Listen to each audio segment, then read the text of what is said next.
mau membahas kasus band Raja yang mendapat ancaman pembunuhan usai manggung di Johor Bahru, Malaysia, pada akhir pekan lalu. Kasus ini harus jadi pelajaran yang penting.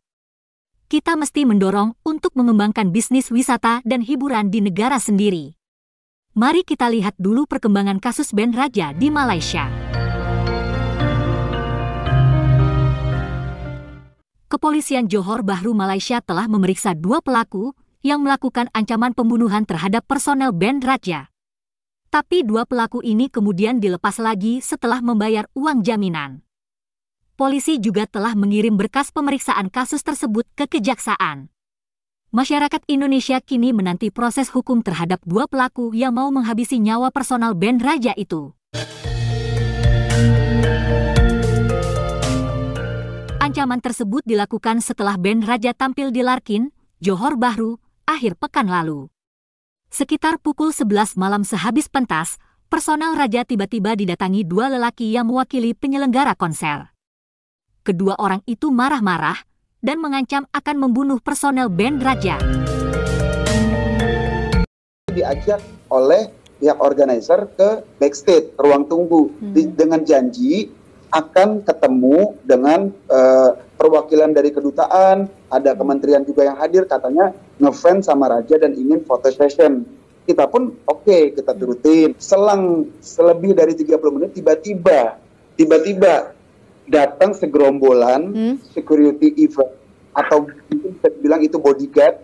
Mereka masuk, kunci pintu, begitu masuk langsung tendang meja, tanpa ada ketuk, tanpa ada salam, tanpa ada apapun, langsung maki-maki tunjuk kami, you orang Indonesia, you. Besok saya dengar you ada di Malaysia, di Kuala Lumpur, di Johor, pokoknya di sekitar, menurut dia itu di sekitar Malaysia, you mati. Kan bingung.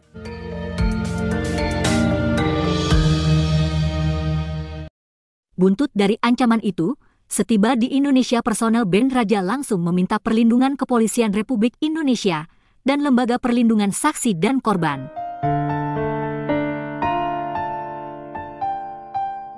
Nah, panitia konser telah membuat klarifikasi bahwa kasus itu katanya hanya merupakan salah paham. Tapi hal itu dibantah oleh pihak band Raja. Menurut personel Raja, salah paham bisa terjadi jika mereka sebelumnya berkomunikasi dengan para pelaku. Nyatanya, mereka sebelumnya belum pernah ketemu dengan orang yang menebar ancaman itu.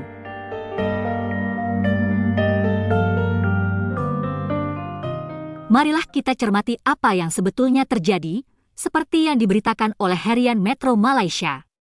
Dalam pemberitaan awal tersebut, Ian Kasela dari band Raja mengatakan bahwa ia diberitahu ada menteri yang mau berfoto bersama. Personel band Raja pun menunggunya. Tapi yang terjadi kemudian adalah kedatangan 2 lelaki yang mengancam mau membunuh tadi. Nah, menurut Ian Kasela, orang yang mengancam itu juga mengatakan bahwa panitia yang mengundang kurang dihargai karena band Raja katanya enggan berfoto dengan peminat.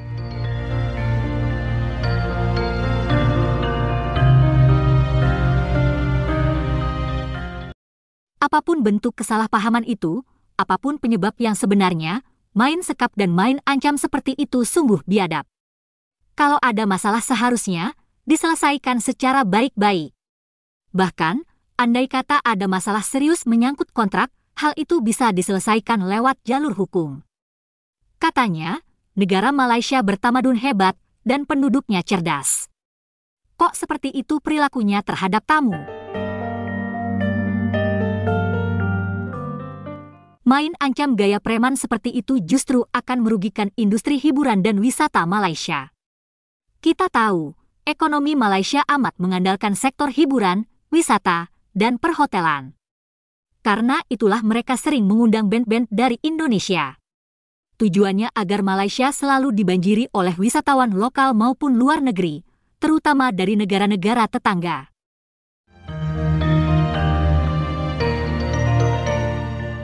Menghadapi masalah seperti itu, orang Indonesia dan para pemusik Indonesia tak perlu cemas.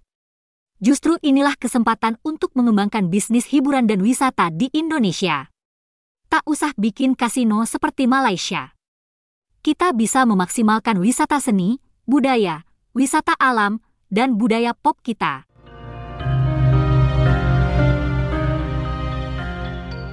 Industri kreatif harus kita genjot lagi. Kita juga perlu membuat konser sebanyak-banyaknya di berbagai kota di Indonesia, dari Sabang hingga Merauke. Kota-kota di Indonesia harus berlomba-lomba untuk menjadi pusat wisata dan hiburan. Penggemar musik dari negara-negara tetangga, biarlah mereka yang datang ke negara kita.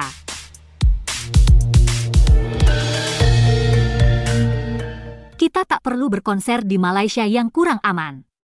Kalaupun mau konser di luar negeri, masih banyak negara lain yang jauh lebih ramah dan aman bagi penyanyi dan pemusik kita.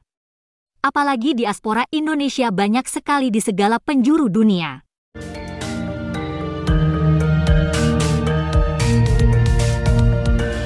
Terima kasih guys, telah menonton sajian kami. Sampai jumpa lagi.